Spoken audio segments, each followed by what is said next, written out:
Le sommet de l'Association des États de la Caraïbe, AEC, entre ce jeudi dans sa deuxième phase.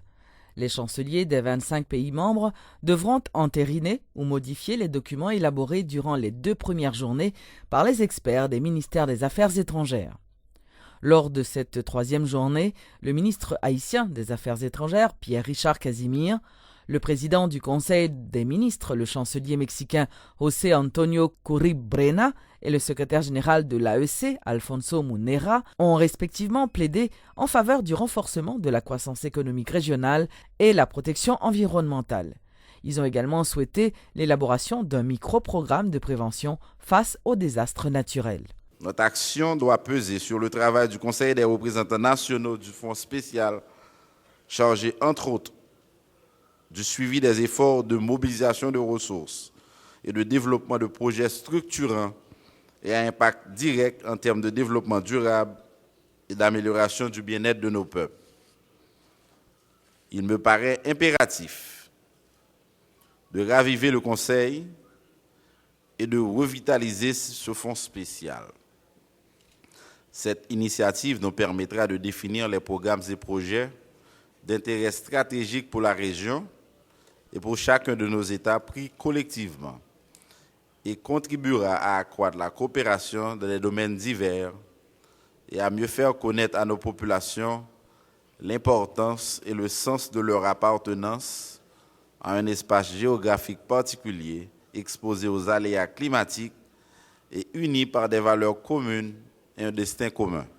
Ce projet de travail consiste à rechercher la collaboration permanente dans les axes de notre association, le commerce, le tourisme, l'éducation, la culture, la gestion des risques face aux désastres naturels et le transport, qui permettent une connectivité efficiente de la région.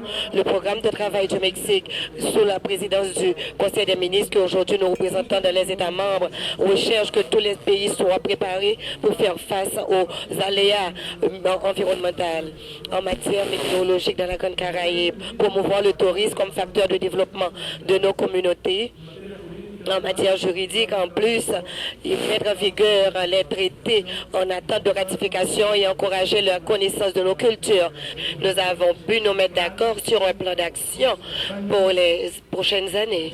Nous avons pu identifier où se situent les tâches qui nous unissent et où se situent les défis que nous avons devant nous.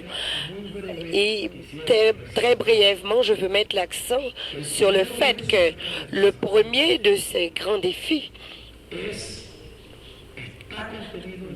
est contenu dans l'obligation que nous avons, tous les Caribéens, du bien-être de nos peuples, de nous asseoir ensemble pour construire ensemble un grand macro-programme en matière de prévention et de mitigation des catastrophes. Parallèlement au déroulement de cet important sommet, une vive tension a régné ce jeudi aux abords de la faculté de l'Université d'État d'Haïti, où un groupe d'étudiants avait érigé des barricades de pneus enflammés et lançait des pierres dans toutes les directions.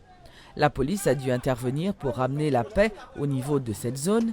Les agents de la PNH ont dû faire usage de gaz lacrymogène pour disperser ces étudiants qui réclamaient la réintégration de 5 de leurs collègues et protestaient également contre la présence d'un étudiant au conseil de direction de la faculté.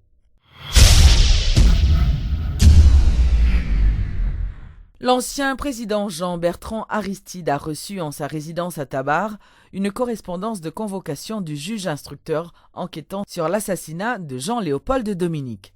L'information a été confirmée par maître Mario Joseph, l'un des avocats de l'ex-chef d'État. La correspondance a été délivrée par un huissier de la cour d'appel le mardi 23 avril. Maître Joseph assure que M. Aristide répondra le 8 mai à la convocation du juge instructeur. L'ex-président a été invité à titre de témoin dans le cadre de ce dossier. Rappelons que l'ex-président René Préval avait été récemment interrogé par le juge instructeur Yvikel Dabrésil à titre de témoin dans ce dossier. La Sogexpress et la Banque interaméricaine de développement ont mis fin ce jeudi à un projet d'énergie baptisé Cléré-Caillou. D'une durée d'1 an et initié par la compagnie Arc Finance, ce plan consistait à fabriquer 5000 lampes solaires, mises ensuite à la disposition de familles haïtiennes. Les responsables de la Sogexpress disent chercher de nouveaux financements afin de poursuivre cette expérience qui fut somme toute positive. L'emploi a un impact vraiment important sur la qualité de vie, sur la fonctionner. Donc, je pense que l'État est intéressant si l'organisation internationale est motivée pour jouer nos moyens, comment ils sont capables de clients au financement, pour être capable d'acheter plus de lampes. C'est ça que je souhaite moi-même. Le ministre de l'Environnement, Jean-François Thomas, a effectué mardi une visite dans le département du Sud afin de s'enquérir de l'état d'avancement des travaux de curage de la rivière du Sud ainsi que des canaux au carrefour des 4 chemins. Ces travaux sont financés par le ministère de l'Agriculture et sont exécutés par le ministère de l'Environnement.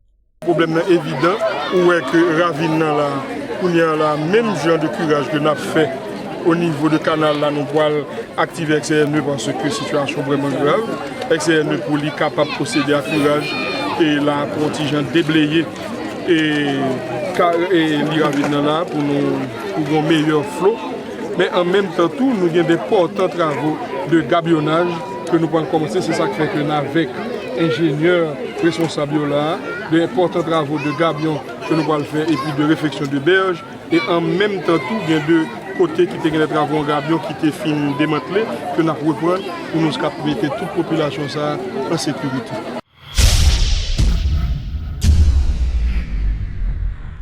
Le ministre des Affaires sociales, Charles Jean-Jacques, a procédé ce mercredi à l'inauguration d'un premier restaurant communautaire à Dérac, une petite localité de la commune de Fort-Liberté.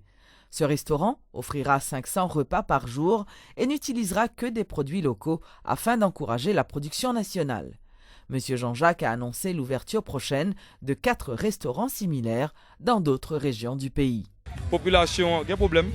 La population commence à comprendre une solution que nous avons portée pour eux et en même temps que nous-mêmes tous, c'est rechercher la cohésion gouvernementale. C'est ça pour le ministre lui-même pour nous.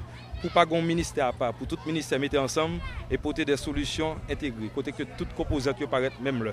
Donc je pense que ce signal est important pour nous et nous continuer à faire dans 8 communes dans le département nord-est là. Le département nord va recevoir le même genre. Et tout le département est capable d'ici le mois de septembre, nous avons un inventaire de 90 restaurants communautaires qui établis sur l'ensemble du territoire.